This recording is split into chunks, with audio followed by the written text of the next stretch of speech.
Hello दोस्त, कैसे हैं? आई होप अच्छे होंगे। दोस्तों, आप देख रहे हैं सपोर्ट भोजपुरी यूट्यूब चैनल और सपोर्ट भोजपुरी में आप सभी को एक बार फिर स्वागत है।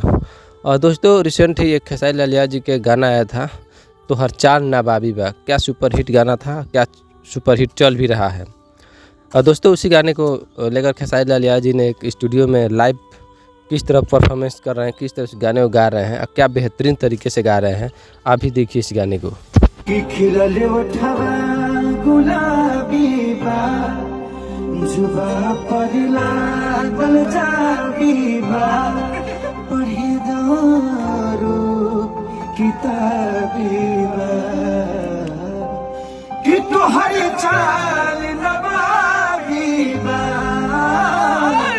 जवन हमारा पहाबी बा कि तोहर चाल नवाबी बा जवन हमारा पहाबी बा कि तोहर चाल नवाबी बा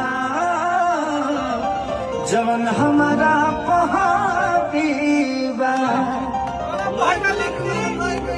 तो गाना कैसा लगा दोस्तों? गाना अच्छा लगा तो लाइक शेयर कमेंट कर दीजिए। आज के लिए इतना ही, मिलते किसी नए वीडियो नए टॉपिक के साथ। तब तक के लिए जय हिंद, जय भोजपुरी।